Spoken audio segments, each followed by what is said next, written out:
CalArts fans, Butch Hartman here. How are you? Thanks for tuning in. I'm so psyched you're here. Don't forget we do videos 3 times a week now. That's right, 3 times a week. We'll try and get the other 4 days in eventually, but hang in for the 3. All right, and don't forget to subscribe, give us a like at the end, and don't forget to leave comments down in that comment section below. Okay, Marvel Productions. That's right. I actually worked at Marvel Productions back in the day when I first got out of CalArts. I'd gone to CalArts. I took an airplane from the glorious state of Michigan when I was 18 years old. And I landed in this big place called California, and there's a place called Hollywood there and Disneyland. That's all I knew. Hollywood, Disneyland, that's all that's there. Went through CalArts for 3 years as an animation student. I did a short film my first year, did a short film my second year. The first year didn't have any sound to it. It was a film about a kid who gets a book off a shelf in a library. It says Dracula, and then the book turns into a bat and flies away. Okay, that was year 1. But before I get to year 2, which is super exciting, I want to let you guys know that today's video is sponsored by the publisher of Marvel Puzzle Quest. What is that, you say? What is Marvel Puzzle Quest? Let's break it down, shall we? There's Marvel, there's Puzzle, and there's Quest. So something tells me there's a puzzle quest with Marvel characters, and you'd be exactly right. It is a game. Click on the link down in the description below and get the game. It's very cool. It's free, and it gives you the chance to play as some of your favorite Marvel heroes. Captain America, the Hulk, Thor, you can be Black Widow, you can be the Scarlet Witch, anybody from Infinity War, check it out. You can be that hero. It's really, really cool. Also, it's got some really cool weekly events that come up that are written by actual Marvel writers, and there's some cool tournaments. It's even got a really cool alliance feature that allows you to ally yourself with like a lie, like don't mean not like a lie, don't tell a lie. That's not a good thing. I, Butch Hartman, will not tell lies here, I promise you. I'm telling the truth. This is a very cool game. Click on the link in the description below. Get the game. It's absolutely free. Marvel Puzzle Quest. You guys can join me in my alliance as I fight Ultron, Doctor Doom, and a bunch of other really bad Marvel guys. And hey, right now, I'm gonna go be Iron Man. Oh, but wait, okay, well, year 2, here we go. All right, so my second year, I did a film, again, about a little boy. It's called Petey and the Wolf, and Petey and the Wolf was about a kid who was building a little house made of blocks, and then this wolf comes in and sees the kid. He comes in, he kicks the kid's little house over and spends like the next 2 minutes laughing. And then the wolf realizes that the kid is sad. And so I have this really sad music come in, and I grabbed some Charlie Brown music, which of course I was a student, so I could use whatever music I wanted to. Couldn't do that now, I would get sued. But use the music, and the sad music, the wolf kind of helps the kid rebuild the house, and the kid's really grateful, and the wolf's like, thanks, and thanks for helping me be a better person. And the kid looks up at him, they smile at each other, then the wolf kicks it over again and begins to laugh again. It was just, the wolf's just an evil jerk. So anyway, that was my second year film. And in my third year at CalArts, I didn't make a film. I was all set to make a film at CalArts for my third year, and it was going to be based on the song by the Stray Cats, Stray Cat Strut. Black and orange stray cats sitting on the fence. I'll sing the whole song. Anyway, I was going to do that as my third year film because I'm like, I'm good at sound now. I can, because with sound films back in the day when I was animating, when you're doing animation just on your own, no sound, it's no problem. You're timing it any way you want. But when it's timed to dialogue or an actual song, you've got to get all of your soundtrack done. It's got to be transferred to exposure sheets, which are these big giant sheets of paper broken into little lines, and each one of those lines is a frame of film. You time out your animation that way. If it's all done to a song, you have to time it out to the song. Anyway, sounds like a nightmare, and it kind of is. But I had to learn to do all that stuff. So I was going to do my third year film and ended up getting a job at Don Bluth Studios working on American Tail. I worked on American Tail as an in-between animator on that movie, and it was a great experience. I'll do another video about American Tail later on, but this is about Marvel. I'm just giving you the lead up to the Marvel thing. Anyway, ended up, because of my second year film, everyone would do a film, and at the end of the year, they would have a big show at CalArts called the Producers Show. So the Producers Show is at the end of the year, and all these producers from Hollywood would come to see our films. This producer from Marvel Productions comes and sees my film and offers me a job after the show. This is like in May of 1986, I think. In fact, I didn't even get approached by the guy. A friend of mine came and told me, hey, so-and-so really liked your film. He wants you to call him. So I got a card. Oh my gosh, Marvel Productions. It had Spider-Man's face on it. This is back in the 80s. Spider-Man was huge even then. So I call this guy at Marvel Productions, and he's like, hey, I really loved your film. I'd love you to work on our brand new show. Like, this is fantastic. Oh my gosh, I can't believe this. So now I leave school after my third year because I didn't go to my fourth year. I didn't have enough money to go for my fourth year, unfortunately. I don't think you really need 4 years of college if you're going to be an artist. If you can draw, you should be able to get a job. But if you find yourself not having enough money, just make sure your talent is there, because all that matters is your talent. If you can't draw, no one's going to hire you if you have a degree. I try to discourage you from going to school, but I am trying to encourage you to work on your gifts. Okay, anyway, so I get hired to work at Marvel Productions, and they hire me to be a character designer on the show. And I was a very good character designer, I thought, at the time.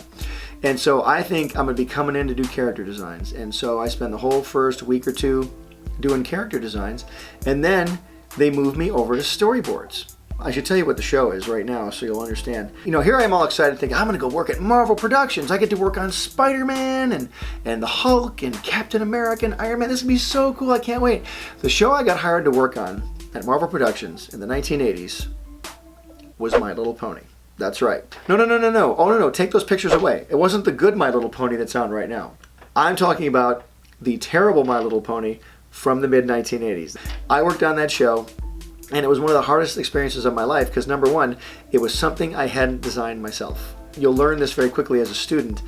You spend your entire student years working mostly on your own stuff, all the time.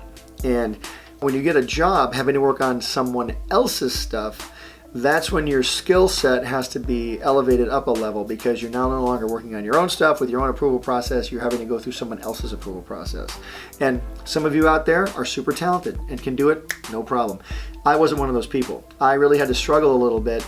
In fact, I struggled a lot on My Little Pony because it was drawn in a style that I really didn't draw in. It was drawn in a much softer style, a much more rounded three-dimensional style. I had drawn everything flat and hard-edged and really angular and stylized. And if you look at Fairly Odd Parents and Danny Phantom, all my shows, you'll see that's my style. But My Little Pony wasn't like that. And back in the 1980s, all the cartoons back then were based on toys. My Little Pony, Strawberry Shortcake, Muppet Babies, all those type of shows were being made into cartoons because that's where the money was. And so I'm working on My Little Pony. I'm a character designer for a bit. I got to design some other characters besides the ponies. But when they put me on storyboards, that's when I really realized how hard this job was, because I had never really done storyboards for anyone but me. And these writers on My Little Pony, for some reason, put every single pony in every single episode. I don't know, every single shot. 20 ponies walk here, 20 ponies walk there. There were so many ponies. I didn't realize until later on in life when I was writing my own scripts that a lot of these writers didn't really seem to care about the animation process. They were writing, but I think they were writing just to get the script done. They weren't really realizing how hard it was to draw what they were writing. I used a lot of those lessons to implement them into my shows later on. Fairly Odd Parents, Danny Phantom, TUFF Puppy, Bunsen. I realized, look, writers have to write so the artists can draw it. Yes, writers have to have a good story, but the artists have to be able to interpret it. You can't write something impossible for artists to draw. So I'm doing the storyboards, and I just couldn't get the storyboards right. I wasn't drawing them well. I wasn't getting them done in time. They were asking us to stay extra hours to work. I had never known that concept before. I've got to stay extra hour. I just didn't know. So it definitely was my fault. I couldn't do the show. I got very self-defeated, and I failed, and I got fired off of My Little Pony. I was fired from My Little Pony, that's right. And I really learned a lot from that. I learned that, number one, I've got to learn how to draw things that I don't design. Number two, I've got to become a better storyboard artist. I'd never done it before, so I started learning those skills. It really taught me I need to up my skill set level. I'm trying to encourage you guys to up your skill set level as well. So I got fired from My Little Pony. Not only could I not draw the ponies or do storyboards very well, but I kind of, well, I won't say I was a troublemaker, but I was curious. I was curious about things. For example, there was a script that came through once about the ponies, of course. And, you know, in My Little Pony, some of the ponies have little unicorn horns, some have wings, they can fly, some have nothing, they're just regular ponies, and I felt really bad for those ponies. Anyway, I'm reading this script for My Little Pony, and I saw the storyboard. So there's a scene where one of the ponies with wings is hanging off of a cliff, and she's going, "Help, help!" And she has wings. She could fly away and just be safe. I went to the producer, I'm like, why is the winged pony calling for help when she could just fly away? And they were like, well, you know, you really shouldn't ask about the writing. That's really not your place. And then I was sort of, you know, scuttled away and put back into my cubicle. So I don't think they like me asking questions too much. That was not really good. So I always vowed later on in life when I had my own show, if I ever had my own show, that if anyone had a question about the writing, I should take that as, hey, there's a problem with the writing. Maybe we should look into this more. So anyway, that's kind of where the quality control aspect of Fairly Odd Parents came in later on. And so I lost that job, but I ended up getting another one at a place called Ruby Spears Productions, and they were making shows like Police Academy, the Punky Brewster cartoon show. They made the show Fang Face in the 70s, and they used to work for Hanna-Barbera. Joe Ruby and Ken Spears worked for Hanna-Barbera. In fact, they created Scooby-Doo for Hanna-Barbera. Then they formed their own company, Ruby Spears Productions, and I'll talk all about that in another video. So long story short, I worked at Marvel Productions. I thought I would be doing superheroes, but I ended up drawing super ponies and didn't really succeed. But I sure learned a lot. For many years, I was very upset about that situation because I knew I had failed, and I was very mad at myself. But as the years went by, I realized it was really God teaching me. Now, God didn't fire me at all, but what God will do, God will use any bad experience in your life and turn it into a good one.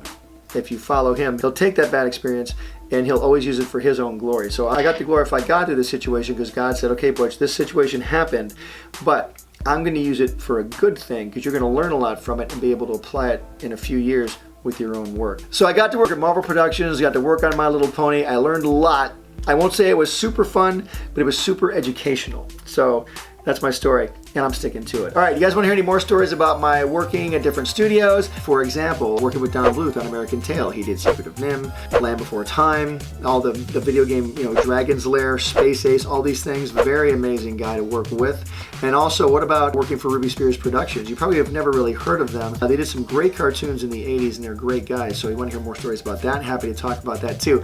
Also, other stories about my path through animation. So let me know down in the comment section below. All right, guys, thanks so much for watching. And oh, don't forget, get my book on Amazon. It's called Butch Hartman Sketchbook #1. That must mean there's a #2 coming out. Anyway, it's got a bunch of cool sketches from my sketchbooks over the years. I think you'll really dig it. Check that out for your very, very own.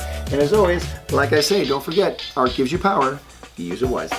Hey Heart fans, subscribe here to keep up with me, Danny, Timmy, Dudley, Bunsen, and the Noog Network. My new app full of cartoons, shows, and games. Download it here. Click over here to watch my most recent video and here to start a playlist related to this video. Whoa, check out that awesome fan art. To be featured here, use #HeartFanArt and tag me. I'm on every social media platform known to man. Cartoon Butch out. Pencil drop.